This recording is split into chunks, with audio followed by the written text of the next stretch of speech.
Friends, CSB classes channel को subscribe करें और घंटी को भी दबाएं ताकि नई वीडियोस आपको मिलती रहे। वेलकम है आप सभी का दोस्तों। हम स्टार्टिंग से स्टार्ट करते हैं। जैसे D by D x of sine x. D by D x of sine x क्या होता है बताइए? ये होता है कॉस एक्स। क्या होता है? Cos x. D by D x of sine x क्या होता है? कॉस एक्स होता है। अब करना क्या है भाई, ये जो डी एक्स है यहाँ भेज दो, ये जो डी एक्स है ये यहाँ भेज दो। अच्छा, ये डी एक्स हमने यहाँ भेज दिया, ठीक। और इसके बाद यहाँ पे इंटीग्रल का साइन लगा दो और ये हटा दो। अब तो cos x dx क्या आ गया भाई? sin x आ गया। cos x dx क्या आ गया? sin x आ गया। एंटी डेरिवेटिव होता है ना इंटीग्रेशन या इंटीग्रल, क्या होता है? एंटी डेरिवेटिव होता है। हम डेरिवेटिव जो निकालते हैं उसका एंटी डेरिवेटिव आप निकालोगे तो क्या आ जाएगा? उसका इंटीग्रल आ जाएगा। और कोई एग्जांपल ले लो, जैसे आप देखो D by D x of tan x क्या होता है बताइए? ये होता है sec स्क्वायर एक्स, ठीक। क्या करो, ये डी एक्स यहाँ भेजो तो ये डी एक्स यहाँ चला गया, यहाँ इंटीग्रल का साइन लगाओ, डी बाई डी एक्स हटा दो। तो sec square X D X का इंटीग्रल क्या होता है? tan x। क्या होता है? tan x।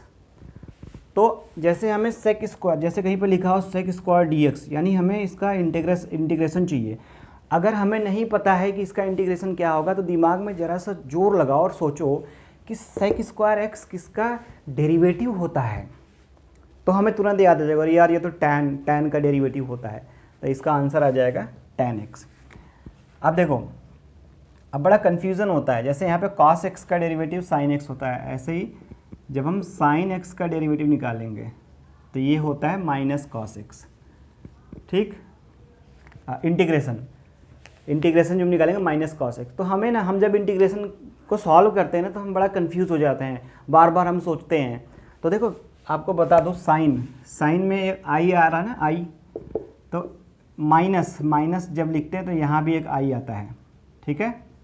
तो इससे याद रखो कि जो साइन का इंटीग्रेशन होगा उसमें हमेशा माइनस आएगा। साइन का इंटीग्रेशन जब हम निकालेंगे तो हमेशा माइनस आएगा, तो इससे आपको याद रहेगा। तो ट्रिक से हमें फॉर्मूलों को याद रखना है। और कुछ फार्मूला की बात कर लेते हैं। जैसे ई टू द पावर एक्स का इंटीग्रेशन वही होगा, सेम होगा। ई टू द पावर एक्स का इंटीग्रेशन जो होगा ई टू द पावर एक्स ही होगा, प्लस सी। हर जगह एक प्लस सी आएगा। अब इस प्लस सी का क्या मतलब है, प्लस सी क्यों आ रहा है, ये मैं आप लोगों को बता दूं। जैसे देखिए, मैं एक बात बता रहा हूँ। अब D by D x of जैसे एक्स स्क्वायर निकालो, इसका आंसर बताओ क्या आएगा? डी बाई डी एक्स मतलब डेरिवेटिव की बात कर रहा हूँ मैं, डेरिवेटिव। तो इसका जो आंसर आएगा वो आएगा 2x। आएगा कि नहीं आएगा? डेरिवेटिव है ना। अच्छा, अब D by D x of X square minus 3 का आंसर बताओ आप लोग। इसका भी आंसर ये देखो 2x हो जाएगा और ये माइनस 0 हो जाएगा, इसका भी आंसर 2x आएगा। और कुछ जैसे आप सोच लो, D by D x of X square plus 1/4, कुछ भी बोल दो, इसका भी आंसर 2x आएगा। अब हम क्या करेंगे, जैसे हम इंटीग्रेशन की बात कर रहे हैं ना, इंटीग्रेशन में कैसे जाता है, ये डी एक्स को इधर भेज देंगे तो ये हटाएंगे, ये डी एक्स इधर चला जाएगा, इंटीग्रेशन। इसको भी हटा के डी एक्स इधर चला जाएगा, इंटीग्रेशन का सिंबल हो जाएगा, और यहाँ भी इंटीग्रेशन का सिंबल आ जाएगा। अब आप देखो ज़रा, यही 2x, हम 2x का ही इंटीग्रेशन कर रहे हैं और इसी 2x का इंटीग्रेशन ये तीनों आ रहे हैं। तो इससे पता चलता है कि ऐसे 2x का अगर हम इंटीग्रल निकालेंगे, 2x का इंटीग्रल निकालेंगे तो बहुत सारे आंसर आ सकते हैं, और हर जगह ये c अलग अलग हो सकता है, कांस्टेंट, डिफरेंट कांस्टेंट हो सकता है, ठीक है। इसीलिए यहाँ पे हम एक कॉमन कांस्टेंट लिख देते हैं प्लस c, ठीक है। अब ये c कोई भी रियल नंबर हो सकता है। कभी कभी क्वेश्चन में होगा जहाँ पे हमें c गिवन होगा, c की वैल्यू गिवन होगी या c हमें निकालना होगा, ऐसे क्वेश्चन। जैसे ये क्वेश्चन नंबर 22 मैं आपको यहाँ पे बताऊँगा तो आपको समझ में आ जाएगा, ठीक है। तो ये सारे फॉर्मूले हो गए, बहुत सारे फॉर्मूले ऐसे हैं, आप लोग बिल्कुल भी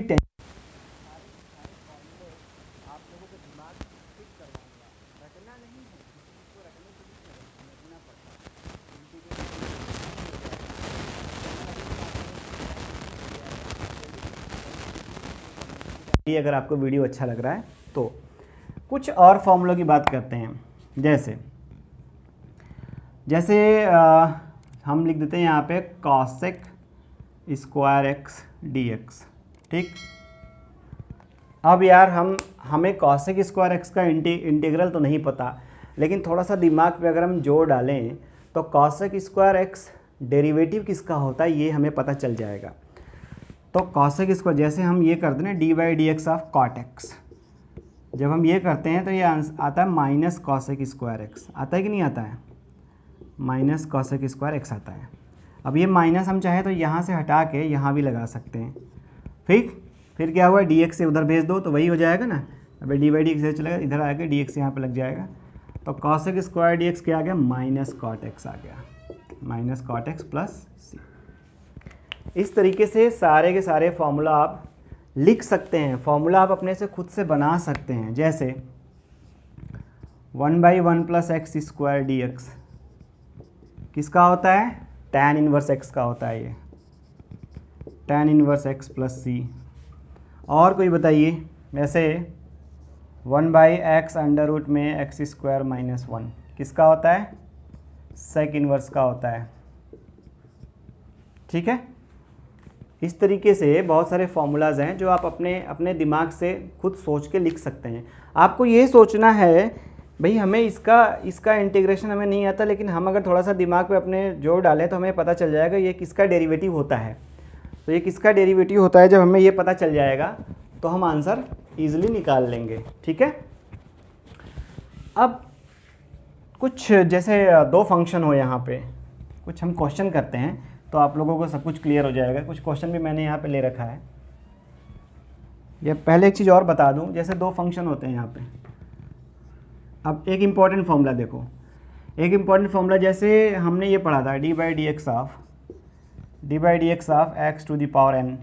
इसका आंसर क्या, इसका हमने क्या पढ़ा था, N into X to the power N minus 1। Subtract हो जाता है, जब हम डेरिवेटिव निकालते थे तो सब्ट्रैक्ट हो जाता है, लेकिन यहाँ पे क्या होगा, अब हम यहाँ पे अगर इंटीग्रेशन करेंगे, integration of X to the power N करेंगे तो ये हो जाता है X to the power N plus 1, और यही जो एन प्लस 1 लिखते हैं वही एन प्लस 1 नीचे आ जाता है। ठीक है, प्लस सी। समझ रहे हो आप लोग, जो पावर होगा उसमें पावर 1 ऐड हो जाएगा, और जो ये पावर यहाँ बनेगा 1 ऐड करने के बाद वही सेम यहाँ पे नीचे भी लिखा जाएगा। अब जैसे मैंने ये पूछ दिया आपसे 1dx क्या हो जाएगा, अब 1dx क्या हो जाएगा, कंफ्यूज हो जाएंगे यार 1dx क्या हो जाएगा। यार देखो ये 1 है ना, अब मान लो यहाँ पे हमें कोई x हमें नहीं दिख रहा है तो हम x टू द पावर 0 लिख सकते हैं कि नहीं लिख सकते हैं, बताइए। x टू द पावर 0 लिख सकते हैं ना, किसी के भी पावर 0 क्या होता है, 1 ही तो होता है यार। फिर इसी फॉर्मूले से 0 है तो यहाँ पे ऐड हो जाएगा, तो x के power 0 plus 1 divided by 0 plus 1 plus C. ये कितना हो जाएगा, x के पावर 1, यानी ये x हुआ, तो ये x प्लस सी आ गया, x आ गया। तो इंटीग्रेशन ऑफ 1dx क्या होता है, x होता है, x प्लस सी होता है। इसी फॉर्मूले से निकाल लेंगे ना हम। अब जैसे ये हो integration of 1 by under root में x आ जाए, हैं, तो इसका कैसे करेंगे बताइए। इसको ऊपर ले जाएंगे, x अंडर रूट में x का मतलब होता है इसको हम x टू द पावर 1/2 भी लिख सकते हैं, लिख सकते हैं नहीं लिख सकते हैं। ये ऊपर चला जाएगा तो हो जाएगा x to the power minus 1/2 dx। अब ये देखो पावर आ गया इसी फॉर्मूले से, x to the power n की जगह -1/2 यहाँ रखो, तो हो जाएगा -1/2 प्लस 1 और डिवाइडेड बाई -1/2 प्लस 1, तो हो जाएगा x to the power 1/2 divided by 1/2। अब ये 2 ऊपर चला जाएगा, ये वाला 2 ऊपर चला जाएगा तो हो जाएगा 2 अंडर रूट में x प्लस सी। तो ये इम्पॉर्टेंट, बहुत ही इम्पॉर्टेंट ये आपका फॉर्मूला, इससे आप कोई भी क्वेश्चन कर सकते हैं। अब जैसे दो फंक्शन हो तो आप उन दो फंक्शन को अलग अलग कर सकते हो। जैसे एफ एक्स प्लस जी एक्स दो फंक्शन आ गए तो उन दोनों फंक्शन को आप अलग अलग करके आंसर निकाल सकते हो। ठीक है, ये मैं यहाँ पे कुछ क्वेश्चन कराऊंगा, आपको पता चल जाएगा। और कांस्टेंट को हमेशा बाहर रखा करो। जैसे ये है ना k इंटू, मान लो यहाँ पे कुछ दिया हुआ है x³ + 5 ऐसे कुछ दिया हुआ है, k की जगह मान लो कोई वैल्यू है 3 है, तो आप इस 3 को बाहर लिख दिया करो, 3 बाहर आ गया। और ये देखो दो फंक्शन हो गए यहाँ पे, ये दो फंक्शन है तो ये भी अलग अलग हो जाएंगे, x³ dx अलग हो जाएगा प्लस 3 बाहर रखो तो ब्रैकेट लगा दो 5 dx। समझ रहे हो? तो ये हमने f(x + gx) दो फंक्शन अगर तो दोनों को अलग अलग कर सकते हैं और कांस्टेंट जो है उसको कॉमन ले सकते हैं। अब चलो आगे बढ़ते हैं और जो हमारा एक्सरसाइज 7.1 है उसके मैंने यहाँ पे कुछ क्वेश्चंस लिख रखे हैं, उन क्वेश्चंस को जल्दी से डिस्कस कर लेते हैं, आप लोगों को समझ में भी आ जाएगा अच्छे से सब। ठीक है, क्वेश्चन नंबर 13। अब देखिए इंटीग्रेशन ऑफ, आप NCERT बुक देखो, integration of this minus plus x minus 1 upon x minus 1, ये दिया हुआ है। ठीक है, क्वेश्चन नंबर 13 है, NCERT एक्सरसाइज 7.1 का क्वेश्चन नंबर 13।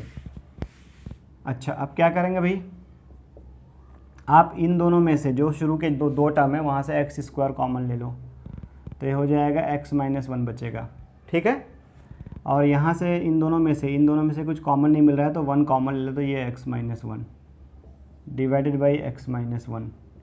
ठीक, अब आप लोग समझ गए क्या करना है, एक्स माइनस 1 ऊपर से कॉमन आ गया तो हो जाएगा x square plus 1 divided by x minus 1 D x. ठीक, ये कट गया। अब यहाँ पे दो टर्म है तो अलग अलग कर दो, एक्स स्क्वायर डी एक्स अलग कर दो प्लस 1 डी एक्स अलग कर दो। एक्स स्क्वायर का क्या हो जाएगा, X to the power n के फॉर्मूले से पावर एक ऐड बढ़ जाएगा तो हो जाएगा एक्स 3/3 प्लस ये तो x हो जाएगा और प्लस c। 1 का क्या हो जाएगा, 1 का x हो जाता है ना, यही तो बताया था मैंने आप लोगों को। क्वेश्चन नंबर 17 देखते हैं इस तरीके से। तो आप देखो इंटीग्रेशन जो है ना बहुत इजी होने वाला है, बहुत ही ज़्यादा इजी। जितने भी एक्सरसाइज कराऊंगा सब ऐसे ही होंगे। 17 क्या है, 2x² minus 3 sin x plus 5 root X. अच्छा, एक चीज़ और बता दूं आप लोगों को, जैसे देखो sin 2x अगर कहीं पे हो, sin 2x का इंटीग्रेशन निकालना हो, ठीक, तो अभी भी बताया कि आप कंफ्यूज मत होना, साइन का इंटीग्रेशन क्या होगा, साइन में आई आ रहा है, माइनस माइनस में भी आई आता है। ठीक है, तो यहाँ पे माइनस लग जाएगा पहले तो, फिर साइन का होता है कॉस, तो साइन का ये हो जाएगा cos 2x, क्या हो जाएगा cos 2x। लेकिन अभी इस 2x का क्या हुआ, क्या करते थे जब हम डेरिवेटिव करते थे तो डेरिवेटिव में इस 2x का जो 2 होता था उससे मल्टीप्लाई होता था, बट इंटीग्रेशन में क्या होता है, डिवाइड होता है, तो डिवाइडेड बाई 2 आ जाएगा, ये है ना 2x, इस 2x का जो 2 है जो कांस्टेंट इसका कोएफिशिएंट जो होगा, और प्लस c। ठीक है, इसी तरीके से e टू द पावर कहीं पे लिखा हो 3x लिखा हो तो सेम वही e to the power 3x तो रहेगा ही, प्लस इस 3x का जो 3 होगा डिवाइड हो जाएगा। तो ये चीज़ें आप लोगों को समझ में आना चाहिए। तो इंटीग्रेशन जो है टफ नहीं है, थोड़ा सा समझने वाली बात है, बस हम वैसे ही डरते रहते हैं कि यार इंटीग्रेशन में ये है वो है। ठीक है, कुछ नहीं है, आप बस देखते रहो, मेरे साथ बने रहो। हम क्या करेंगे, इन सभी को अलग अलग कर देंगे, यहाँ भी लगा देंगे, अलग अलग कर देंगे इस तरीके से, 2x² dx minus 3 sin x dx plus 5 root X dx। ठीक है, तो ये 2 तो बाहर लिख लो आप, कांस्टेंट बाहर लगा दो, तो ये हो जाएगा 2 इंटू, अब x² का क्या हो जाएगा x³ 3, यहाँ भी ये -3 बाहर आ जाएगा। फिर sin x का क्या होता है माइनस cos x, कंफ्यूज नहीं हो रहा है ना, साइन का, साइन में आई आ रहा है, माइनस में आई आता है ऐसे, तो ये प्लस बना देगा प्लस cos x, और ये 5 बाहर रखो, फिर रूट x का क्या हो जाएगा x to the power 1/2, root x का मतलब x टू द पावर 1/2, फिर पावर 1 ऐड हो जाएगा, 1/2 प्लस 1 क्या हो जाएगा 3/2, तो हो जाएगा x to the power 3/2 divided by 3/2। अब ये 2 ऊपर चला जाएगा, ये वाला जो नीचे 2 है वो यहाँ पे आकर मल्टीप्लाई हो जाएगा। ठीक है, और प्लस c। तो देखो कितना इजीली सारे क्वेश्चन होते जा रहे हैं। क्वेश्चन नंबर 19 करते हैं अब हम। क्वेश्चन नंबर 19 है sec² x upon cosec² x dx। क्या हो जाएगा, अगर हम इसको tan cot में बदल दें, जिससे sec² x हो जाता है 1/cos² x, क्या हो जाता है 1/cos² x, और cosec² होता है 1/sin² x, है ना, होगा कि नहीं होगा, तो ये हो जाएगा 1/cos² x divided by 1/sin² x। अब ये sin² x ऊपर चला जाएगा तो sin² x upon cos² x हो जाएगा, तो ये हो जाएगा tan² x dx। अब tan² x का इंटीग्रेशन तो हमें नहीं पता ना, किसी का डेरिवेटिव भी तो नहीं होता tan² x, sec² x होता तो काम चल जाता, तो हमें एक फॉर्मूला तो पता है ना यार, कि tan स्क्वायर एक्स की जगह पे हम लिख सकते हैं ना sec स्क्वायर एक्स माइनस 1, ये तो लिख ही सकते हैं, फॉर्मूला होता है ना, sec स्क्वायर एक्स माइनस 1 को ही तो बोलते हैं tan स्क्वायर एक्स। अब ये sec स्क्वायर एक्स किसका होता है, tan का, तो ये तो हो गया tan x, और 1 किसका होता है, x, 1 का इंटीग्रेशन x होता है, और plus c, so this is your answer, tan x minus X plus C. Tough नहीं है ना, बिल्कुल भी टफ नहीं है, और बिल्कुल आराम से सारे क्वेश्चन होंगे। आप लोग बस बने रहिए, चैनल को सब्सक्राइब कर लीजिए, क्योंकि ये सब मिस ना हो जाए यार। इंटीग्रेशन जो है ना ऐसा बताऊंगा ना कि तुम लोग ये बोलोगे कि यार इंटीग्रेशन सच में बहुत इजी है, बस पढ़ाने वाला बंदा ढंग का चाहिए। चलिए इसी तरीके से 20 भी हो जाएगा। क्या है, 2 minus 3 sine x divided by cos square X D x. क्या करो आप, कॉस स्क्वायर एक्स को अलग अलग कर दो, तो ये हो जाएगा 2 by cos square x minus ये हो जाएगा 3 sine x by cos square X D x. ठीक है, ठीक है ना, क्लियर।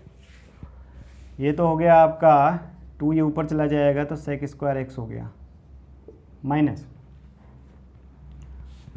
अब देखो ये एक कॉस अलग कर दो, जैसे कॉस स्क्वायर है तो हम cos x into cos x लिख दो, तो साइन अपॉन कॉस, एक साइन अपॉन कॉस टैन बन गया, 3 को बाहर रख दो, तो tan x into 1 by cos x ऊपर चला जाएगा तो सेक एक्स बन जाएगा। ये 2 बाहर आ गया, सेक स्क्वायर एक्स का इंटीग्रेशन क्या होता है, टैन एक्स। मैंने वही बोला ना, अगर आपको इंटीग्रल नहीं पता है सेक स्क्वायर एक्स का, तो थोड़ा सा सोचो कि सेक स्क्वायर एक्स किसका डेरिवेटिव होता है, तो समझ में आ जाएगा, तो टैन एक्स का होता है। इसी तरीके से सेक एक्स टैन एक्स किसका डेरिवेटिव होता है, ये सोचो दिमाग में, तो ये पता चल जाएगा सेक एक्स का होता है, और प्लस सी।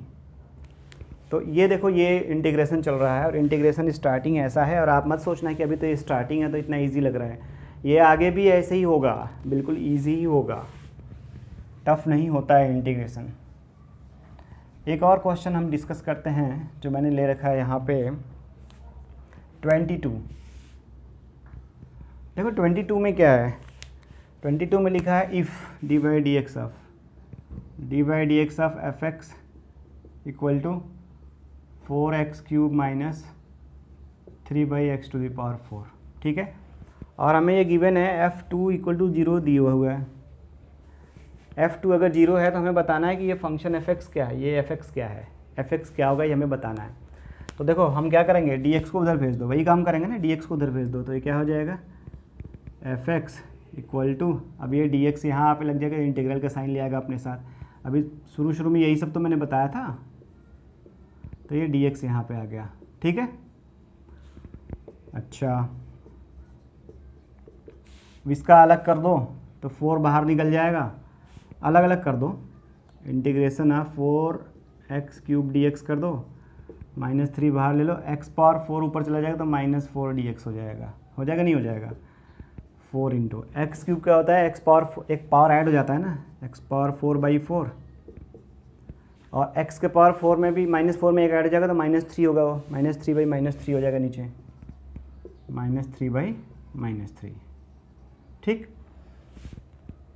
ये तो हट गया ना, अब प्लस सी। अब देखो ये 3 से 3 कट गया, 4 से 4 कट गया, तो ये हो गया x पावर 4 माइनस, अब ये माइनस मिल के प्लस हो गया, और ये एक्स क्यूब को नीचे लेगा तो 1 by x cube plus C. ये देखो एफ एक्स आया, क्या आया, एफ एक्स। अब हमें गिवन है कि f2 जो है वो 0 है, तो यहाँ पे अगर हम x की जगह 2 रख दें तो यहाँ पे भी क्या आ जाएगा, 2 के पावर 4 1 बाई 2 के power 3 plus c equal to 0 है, ये गिवन है। ये इक्वेशन 1 इसी में रख देंगे हम, सी यहाँ से सी निकल जाएगा, फिर इसी में रख देंगे, आंसर आ जाएगा। तो ये हो जाएगा 2 पावर 4 कितना होता है यार, 2 2 जा 4, 4 2 जा 8 2 जा 16, नहीं 16 होता है शायद, हाँ 2 2 जा 16 plus 1 by 8 plus c equal to 0, ये दोनों उधर भेज दो, तो c इक्वल टू हो जाएगा -16 माइनस 1 बाई 8, इसके नीचे 1 मान लो, एलसीएम 8 आ जाएगा, तो 16 का यहाँ पे 8 से मल्टीप्लाई होगा, तो 16 8 जा कितना होता है, 8 6 जा 48 कैरी 4, 8 1 जा 1 4 12 और -1 नहीं, 8 6 जा 48 कैरी 4, 8 1 जा 1 और 4 12, तो ये हो गया -129/8। तो ये सी निकल गया। देखो सी, हमने बोला ना कभी कभी क्वेश्चन में सी निकालने को बोलेगा, तो अब आपको इसी में रख देना है यहाँ पे, fx यहीं से तो आएगा। सो दिस प्लस दिस, अब सी की जगह -129/8 रख दो, यही आंसर हो जाएगा। ठीक है, तो ये मैंने आपको अभी तो मैंने आपको ये 7.1 बताया, एक्सरसाइज 7.1 इतना ईजी तरीके से बताया।